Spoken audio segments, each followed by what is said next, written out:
welcome viewers. I am Pia and you're watching NewsX World.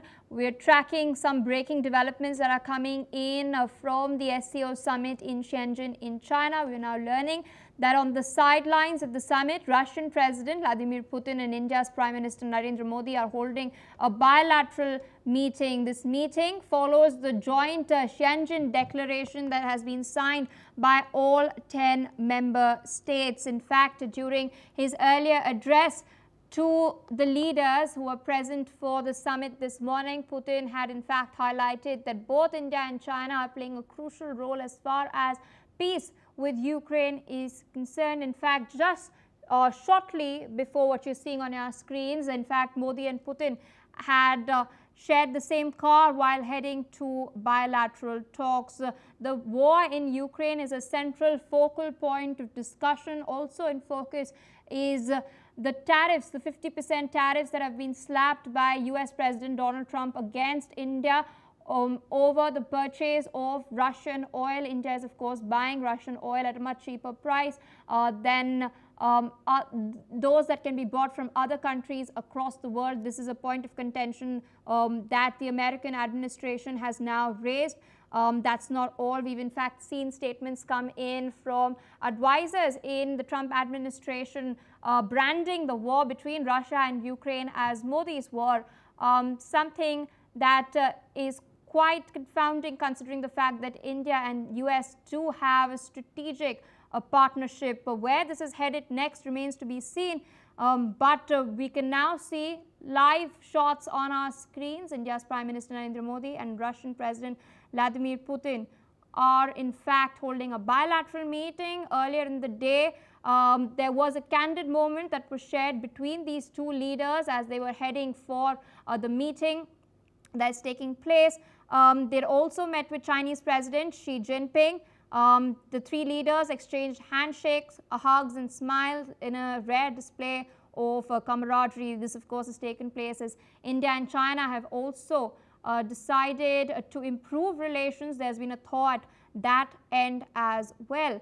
But Russian President Vladimir Putin speaking to India's Prime Minister Narendra Modi. This comes as the Shenzhen Joint Declaration has been signed.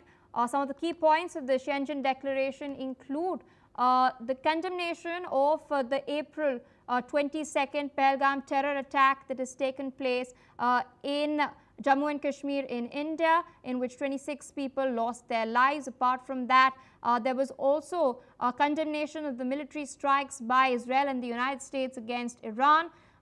There was also member states, excluding India, who had reaffirmed their support for China's Belt and Road, and member states who had opposed unilateral coercive measures, including those of an economic nature that contravene the UN Charter and other norms of international law, the rules and principles of the World Trade Organization, which is damaging the interests of international security and negatively affecting the global economy. Although US President Donald Trump has not been named specifically, this does point towards the 50% tariffs that have been slapped. Let's in fact listen into what's taking place. हम लगातार संपर्क में रहे हैं। दोनों पक्षों के बीच नियमित रूप से कई उच्च स्तरीय बैठकें भी हुई है। इस वर्ष दिसंबर में हमारी 23वीं समिट के लिए 140 करोड़ भारतीय उत्सुकता पूर्वक आपका इंतजार कर रहे हैं। एक्सेलेंसी, ये हमारी special and privilege strategic partnership की गहराई और व्यापकता का परिचायक है। कठिन से कठिन परिस्थितियों में भी भारत और रूस हमेशा कंधे से कंधा मिलाकर चले हैं। हमारा करीबी सहयोग न केवल दोनों देशों के लोगों के लिए बल्कि वैश्विक शांति, स्थिरता और समृद्धि के लिए महत्वपूर्ण है। एक्सेलेंसी, यूक्रेन में चल रहे संघर्ष के विषय में हम लगातार चर्चा करते रहे हैं। हाल में किए गए शांति के सभी प्रयासों का हम स्वागत करते हैं। हम आशा करते हैं कि सभी पक्ष कंस्ट्रक्टिवली आगे बढ़ेंगे। संघर्ष को जल्द से जल्द खत्म करने और स्थायी शांति स्थापित करने का रास्ता खोजना होगा। ये पूरी मानवता की पुकार है। एक्सेलेंसी, एक बार फिर आपका मैं हृदय से बहुत बहुत धन्यवाद करता हूं। Уважаемый господин премьер-министр, Дорогие друзья, мы очень рады нашей встрече. आदरणीय प्रधानमंत्री जी, साथियों, आपसे मिलकर हमें बड़ी खुशी हो रही है। Символично, что она проходит на полях саммита ШОС. ये बहुत प्रतिमात्मक है कि वो SCO शिखर सम्मेलन से इतर हो रही है।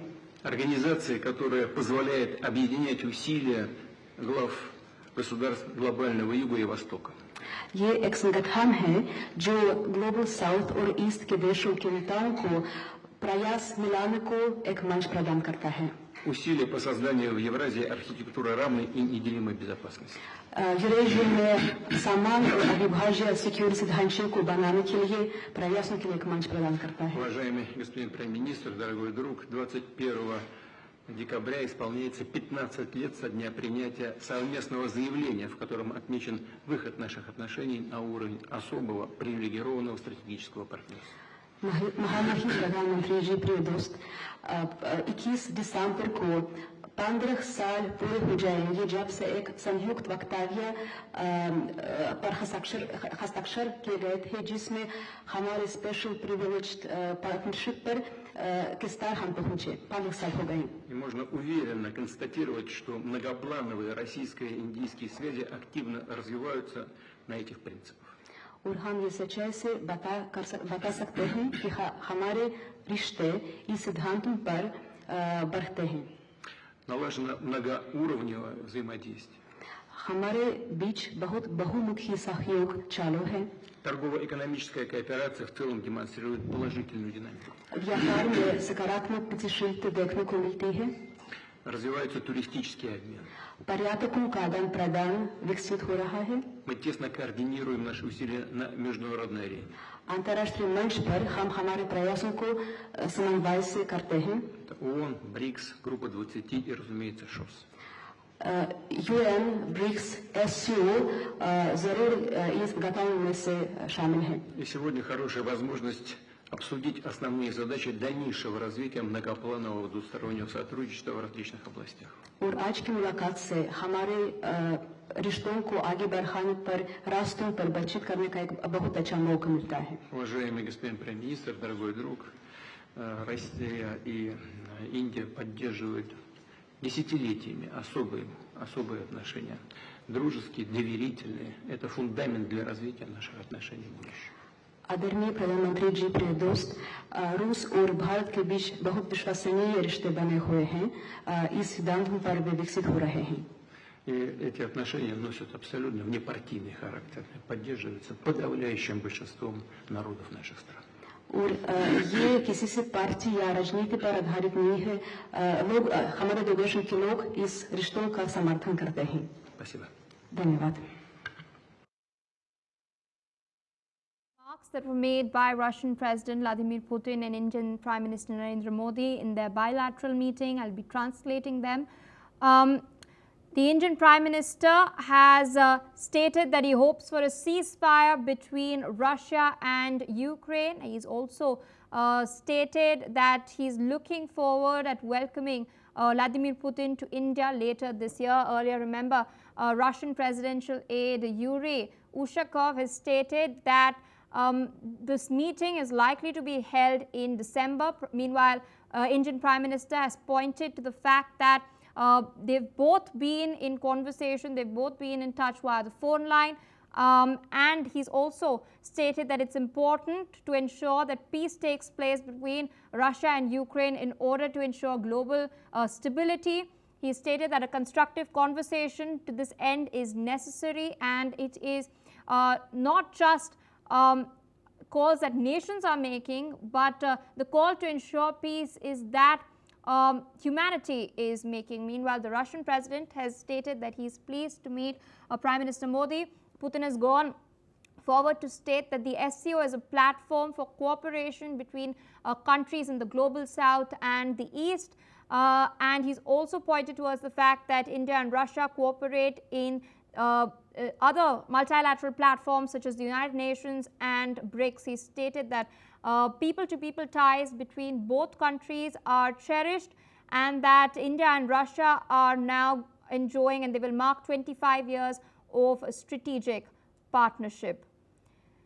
So this is the key or the salient points of discussion that has taken place in the opening statements, at least between Modi and Putin. Joining us on the broadcast is Gilbert Dr. Rao. He is an international relations and a Russian affairs expert. He's joining us from Brussels in Belgium. Also with us is Ladislav Zemenek. He's a research fellow with the China CEE Institute. He's joining us from Prague in the Czech Republic. And also with us is Shyam Batra. He is a politician from the United Kingdom, joining us from London. I'd like to go across to Mr. Dr. Rao. So thank you for taking our time speaking to us on NewsX World. Clear statements have been put forward before this bilateral meeting 2 days ago. Ukrainian President Volodymyr Zelensky had dialed Narendra Modi. He had expressed that Ukraine is ready to come to the negotiating table, and now it's very clear that this message is being put forth by Narendra Modi in his conversation with Russian President Vladimir Putin. He has stated, and he's come out and clearly stated, that he hopes that a temporary ceasefire is achieved soon and that peace is brought through by dialogue and diplomacy. Where do you see the war headed to next? The war is headed towards a total Russian victory. On the front, the Ukrainians no longer can man the whole front line. The Russians have penetrated their weak spots. They have pushed back the Ukrainians, and most importantly, they have slaughtered the Ukrainian military. They have made advances, but not very far, with the intention of drawing the Ukrainians into a counterattack, which they then totally destroy. So we are in a countdown of weeks to several months before the Ukrainian army is decimated. The idea of there being a ceasefire now, these are pious words, Mr. President. The presidents are talking about such a possibility, but it's empty talk. The reality is Russia will not agree to a ceasefire, and why should it?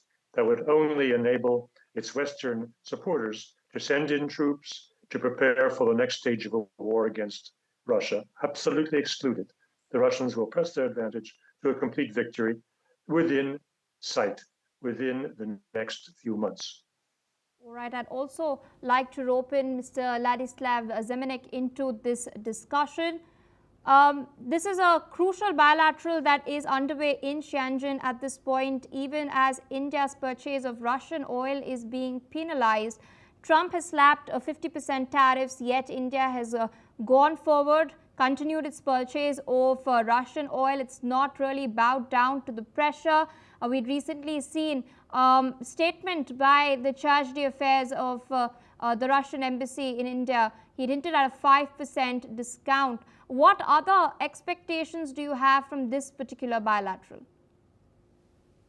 I think that Russia is very interested in developing mutual beneficial relations with India, as well as with other partners within Eurasia and beyond, including China, Iran, Arab Gulf states, and other partners.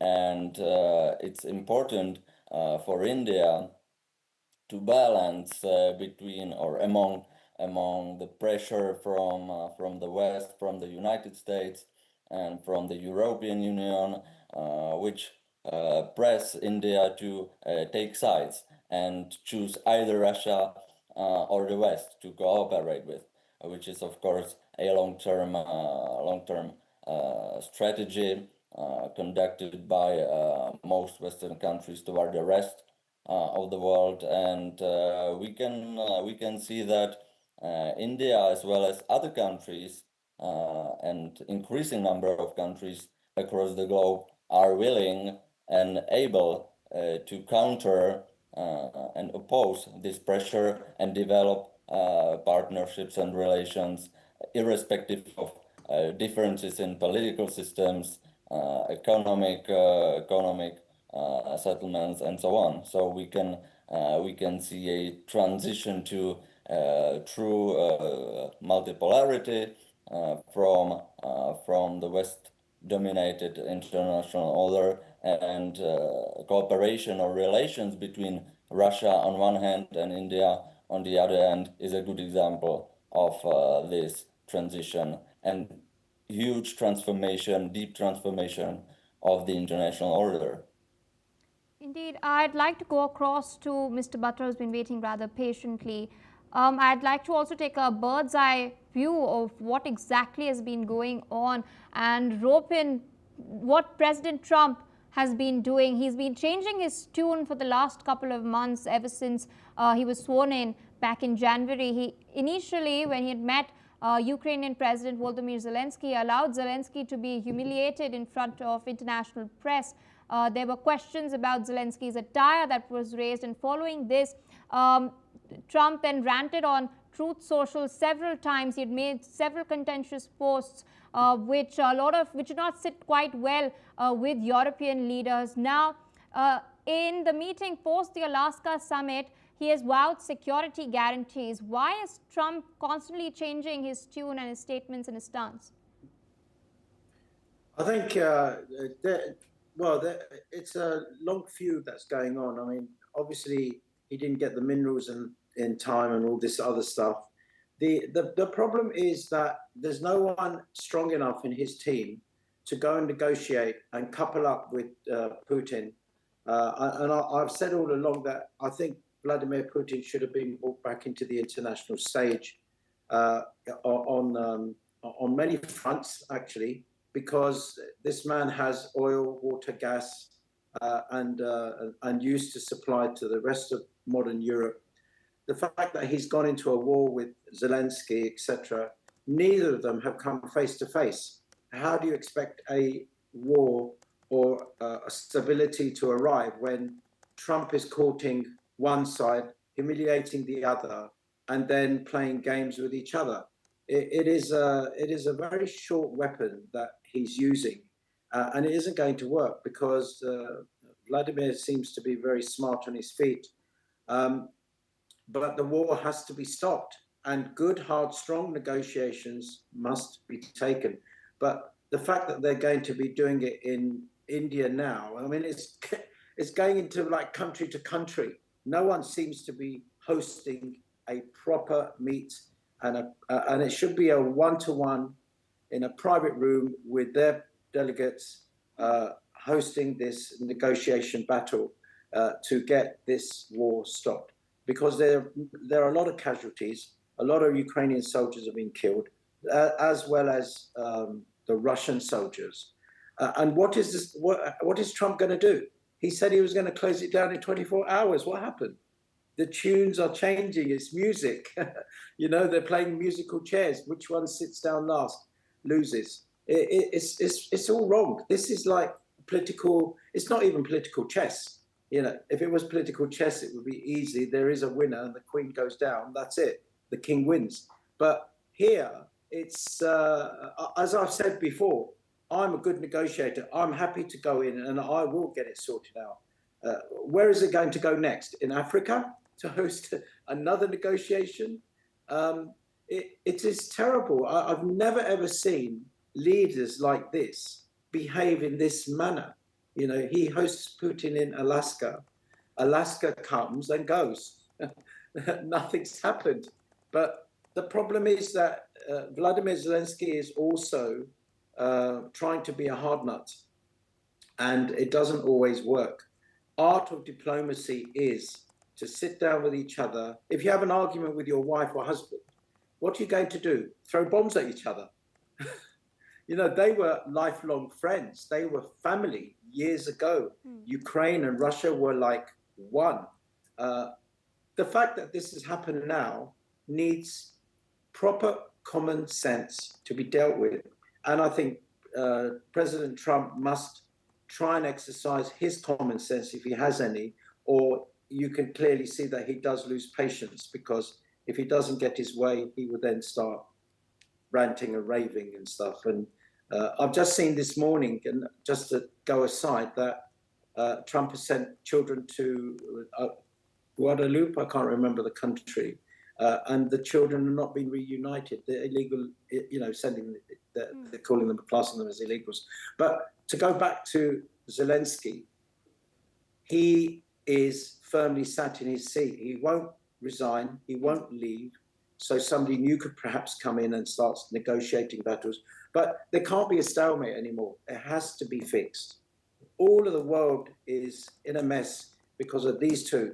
We are not, even in England, our prices are skyrocketing. People can't afford normal food. And I don't know what's happening in Russia, but I assume Russia is already high in inflation and interest rates high. People, I don't know how they're surviving, but obviously the wealth of money is higher than it is anywhere in per capita in the world. So people are having to survive. This war is impinging on everybody. It's very, very tough. And a solution must be found. And the only solution I say to you is good, hard, strong negotiations. Somebody like me, a civilian who's not really in that arena, I'm happy to do this because it just takes pure common sense to collide both the minds together and show a direct solution. You take this and you take this, and whatever the case may be, there are people, human beings at risk here. And that is what matters the most, not the two politicians. Absolutely. I'd like to continue this discussion. I request the guests to stay on with us. Meanwhile, Russian President Vladimir Putin had earlier